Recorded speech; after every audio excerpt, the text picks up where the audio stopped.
El olor del mole de Sofía era diferente al de mi Elena. El de Elena olía a paciencia, a chiles tostados lentamente en el comal, a chocolate de metate. El de Sofía olía a prisa.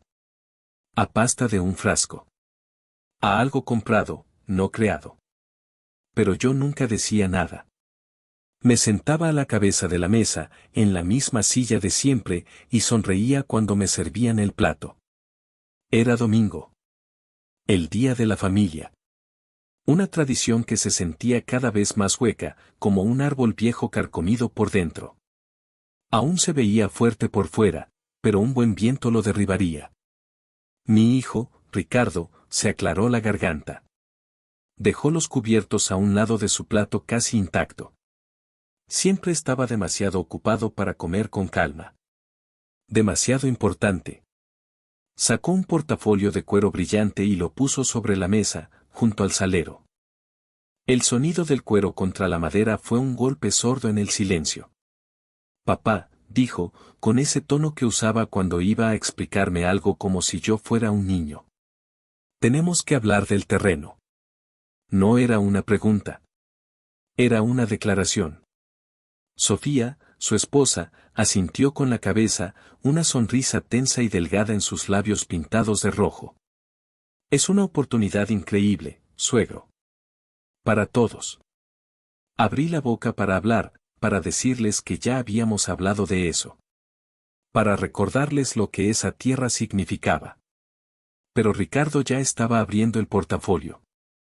Sacó unos papeles satinados, llenos de dibujos de edificios de cristal y gente sonriente cargando bolsas de compras. Un centro comercial. Un monstruo de concreto y acero que querían plantar en el corazón de mi vida. Consorcio Inmobiliario del Valle, leyó Ricardo, señalando un logo en la esquina de la página. Son los mejores. Y la oferta, papá, es generosa. Más que generosa. Podrías comprarte una casa en la ciudad, cerca de nosotros. Un condominio con seguridad, alberca. Dejarías de preocuparte por esta casa vieja. Miré mis manos sobre la mesa. Agrietadas, manchadas de tierra de mi pequeño jardín trasero. Las manos de un hombre que había construido su vida con ellas. Esta casa vieja la levanté yo, adobe por adobe, junto a mi padre. Cada viga del techo guardaba un recuerdo. El suelo que pisaba era la tumba de mis ancestros. El terreno no está en venta, dije, mi voz tranquila, pero firme como una roca. Sofía suspiró, un sonido de impaciencia apenas disimulado. Arturo, por favor. Sé razonable. Es solo tierra.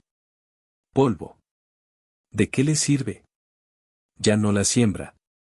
Está ahí, vacía, acumulando hierbas. Polvo. Esa palabra se me clavó en el pecho. Para ella, era polvo. Para mí, era el lugar donde mi padre me enseñó a distinguir el maíz bueno del malo. Donde Elena y yo plantamos un nogal el día que Ricardo nació. El árbol seguía ahí, alto y fuerte, un guardián silencioso de nuestras memorias. Era el lugar donde, de niño, me acostaba a ver las estrellas, sintiendo que el universo entero era mío. Ricardo me ignoró y se volvió hacia su esposa. Empezaron a hablar entre ellos, como si yo ya no estuviera en la habitación. Como si fuera un mueble. Un obstáculo. Es la terquedad de siempre, dijo Ricardo en voz baja, pero no lo suficientemente baja. No entiende de finanzas, de futuro.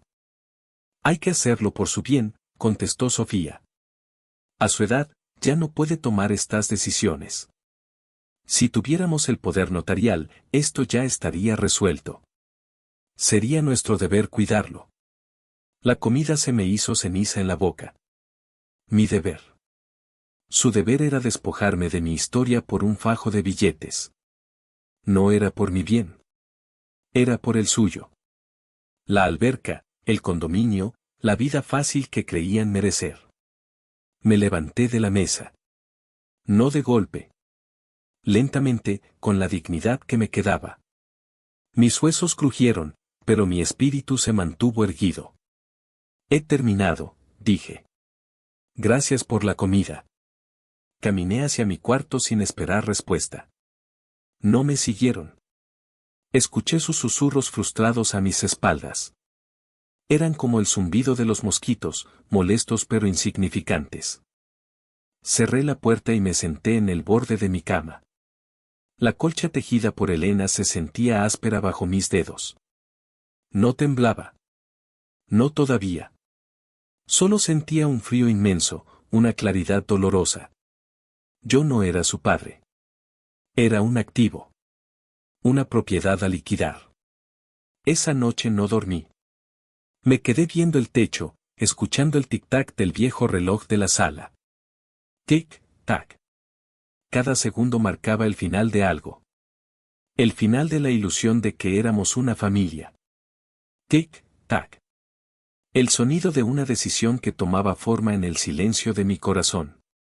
A la mañana siguiente, me levanté antes del amanecer, como siempre. Pero no preparé café para tres, como hacía cuando ellos se quedaban a dormir. Preparé una sola taza de café de olla, fuerte y amargo, con canela y piloncillo. Lo serví en mi jarro de barro preferido, el que Elena me regaló. Salí al patio trasero y miré el terreno. La milpa de mi padre. El campo de mis sueños de niño. Las hierbas habían crecido altas, sí. Parecía abandonado. Descuidado. Tal vez ellos tenían razón en una cosa, estaba vacío. Pero el vacío no es el final. El vacío es una invitación. Mientras el sol empezaba a pintar el cielo, vi a unos niños jugando en la calle polvorienta. Pateaban una botella de plástico porque no tenían un balón. Sus risas llegaban hasta mí, limpias y llenas de vida. Se les fue la botella y rodó hasta la reja de mi terreno. Uno de los niños me miró con miedo, como si fuera a regañarlo. Levanté mi jarro de café en un saludo silencioso. El niño, sorprendido, me devolvió un tímido gesto con la cabeza antes de correr tras su improvisado balón. Y en ese momento, lo supe. Supe cuál era el verdadero futuro de esa tierra. No era el concreto. No eran las tiendas de ropa. Era la risa. Era la vida. Ese mismo día, fui al pueblo. No busqué a los abogados caros que conocía Ricardo. Fui a ver al licenciado Morales, un hombre de mi edad con un bigote blanco y ojos que habían visto mucho.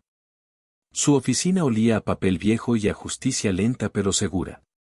Le expliqué lo que quería hacer. No le hablé de Ricardo ni de Sofía. No era necesario manchar mi propósito con mi decepción. Solo le hablé de la tierra y de los niños. El licenciado Morales me escuchó sin interrumpir, sus dedos formando una torre sobre su escritorio de madera oscura. Cuando terminé, asintió lentamente. Un comodato, dijo.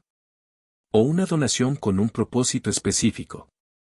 Podemos crear una pequeña asociación civil para que administre el campo. Para que nadie, nunca, pueda cambiar su uso. Ni siquiera después de que usted se haya ido, don Arturo. Sus palabras me dieron una paz que no había sentido en años. Después de que me haya ido. Eso era. Un legado. No una herencia. La herencia se pelea, se divide, se gasta. El legado perdura. Alimenta. Comenzamos los trámites. Eran lentos y complicados, llenos de sellos y firmas. Mientras tanto, yo comencé mi propio trabajo. Saqué el viejo machete de mi padre del cobertizo. El acero estaba manchado, pero el filo seguía siendo bueno. Lo afilé con la piedra de amolar, el chirrido del metal llenando el aire de la tarde. Luego, fui al terreno. El primer machetazo fue difícil. Los músculos de mi espalda protestaron. El sol me quemaba la nuca. Pero con cada golpe, con cada hierbajo que caía, sentía que estaba limpiando algo más que la tierra. Estaba reclamando mi vida. Estaba cortando los lazos invisibles de la expectativa y la decepción. Trabajé todos los días, desde el amanecer hasta que el sol se ponía demasiado bajo. Al principio, Los vecinos me miraban con curiosidad. Luego, un día, don Joaquín, el que vende fruta en el mercado, se detuvo en mi reja. ¿Necesita ayuda con eso, Arturo?, me preguntó. Negué con la cabeza. Gracias, Joaquín. Esto es algo que tengo que hacer yo. Pero al día siguiente, Joaquín regresó con 2 botellas de agua fría. Y se quedó a mirar un rato. Al otro día, el hijo del panadero, un muchacho fuerte llamado Carlos, saltó la reja después de su turno. Mi padre dice que un hombre no debe trabajar solo, dijo, y me quitó el machete de las manos. Pronto, no estaba solo. Los fines de semana, varios hombres de la colonia venían a ayudar. Traían sus propias herramientas, sus propias historias, su propia sed de comunidad. Limpiamos, nivelamos, arrancamos las piedras más grandes. La tierra, que había estado dormida por tanto tiempo, comenzó a respirar de nuevo. Olía a vida, a promesa. Mi teléfono sonaba constantemente. Eran Ricardo y Sofía. Primero, los mensajes eran de confusión. Papá, ¿qué estás haciendo? Los del consorcio llamaron. Dicen que hay gente en el terreno. No respondí. Luego, los mensajes se volvieron de enojo. Contesta el teléfono, sabes el dinero que estás arriesgando, nuestro futuro. Borré los mensajes. La palabra nuestro ya no me incluía. Lo habían dejado claro. Finalmente, llegaron las amenazas veladas. Papá, estamos muy preocupados por ti. Tal vez no estás bien. Sofía cree que deberíamos ir a verte con un doctor. Leí ese último mensaje y sentí una punzada de dolor, pero se disolvió rápidamente en una calma fría. Querían declararme incompetente. Querían quitarme lo último que me quedaba, mi voluntad. Fue mi nieto, Mateo, quien rompió el cerco. Apareció una tarde, solo. Tenía 16 años y la mirada dividida de alguien atrapado entre 2 mundos. Se paró en el borde del campo ahora limpio, sus tenis caros cubriéndose de polvo. Abuelo, dijo en voz baja. Dejé la pala y me acerqué a él. Mateo.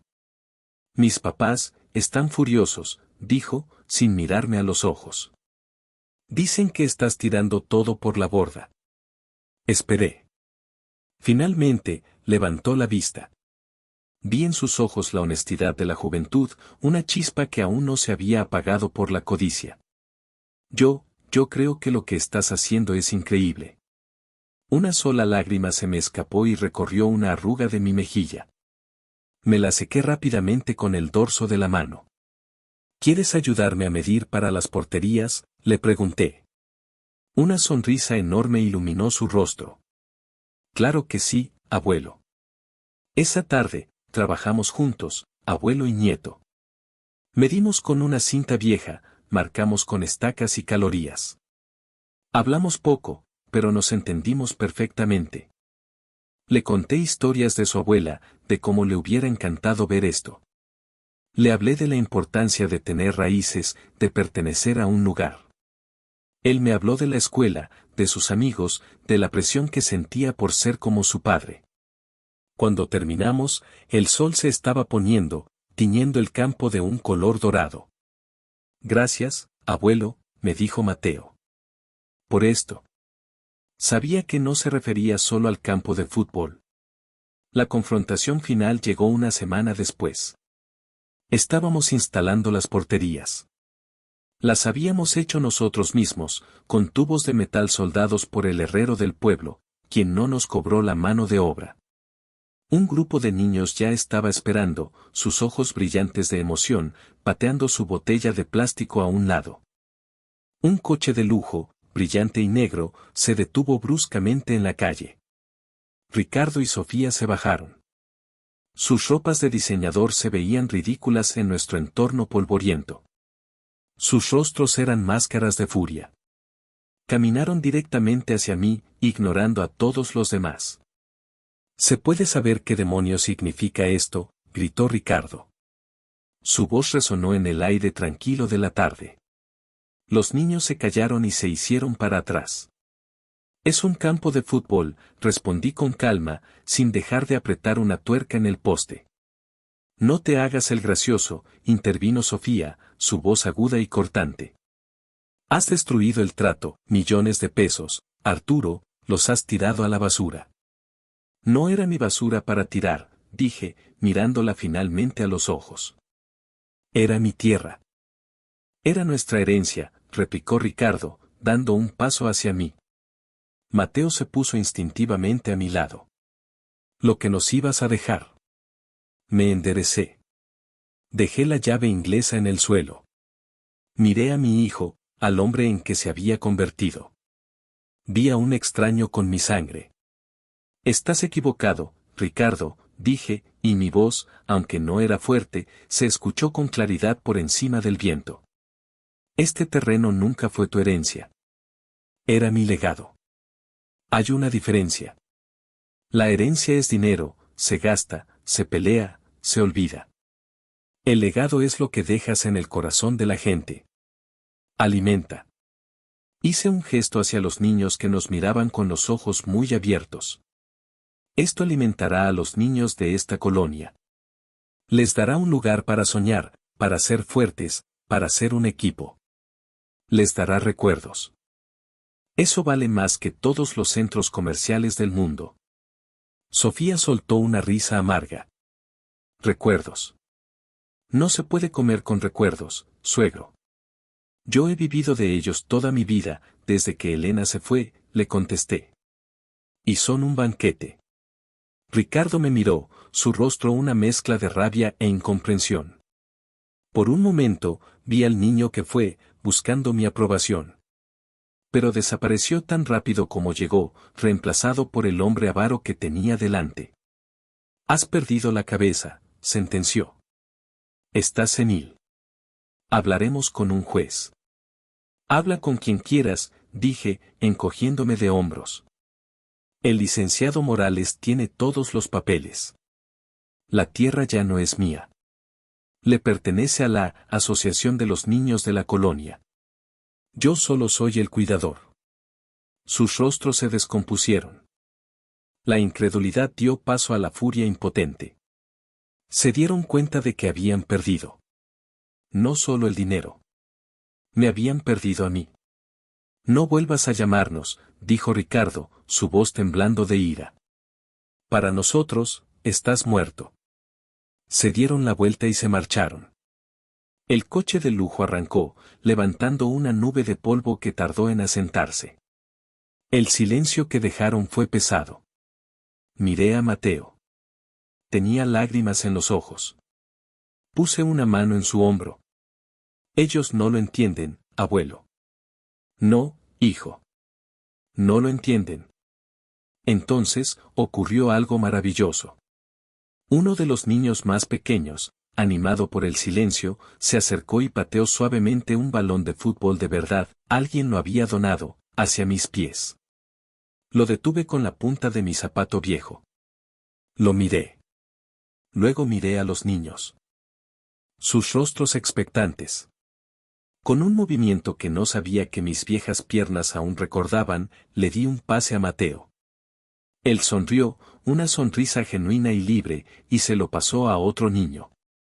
Y así, el juego comenzó. Me senté en una banca de madera que habíamos construido bajo la sombra del nogal de Elena. El sonido de las risas de los niños, los gritos de «pásala», el golpe sordo del balón, llenaron el aire. Era la música más hermosa que había escuchado en mucho tiempo. Ya no me sentía vacío. Ni invisible. Ricardo cumplió su palabra. No volvieron a llamar. A veces, por la noche, una punzada de tristeza me visitaba. El dolor de un padre que ha perdido a su hijo. Pero luego, a la mañana siguiente, salía al campo. Veía las huellas de los zapatos de los niños en la tierra, encontraba una canillera olvidada, o simplemente respiraba el aire limpio. Y la tristeza se iba. Porque mi casa ya no estaba vacía. Mi tierra ya no era solo polvo. Mi vida tenía un propósito que resonaba con cada gol, con cada carrera, con cada carcajada. Habían querido que vendiera mi pasado por su futuro. En vez de eso, había invertido mi legado en el futuro de todos. Y descubrí que esa era la única riqueza que de verdad importaba. La que se comparte. La que crece en el corazón de una comunidad. La que no se puede comprar ni vender. Solo se puede sembrar. Y verla florecer.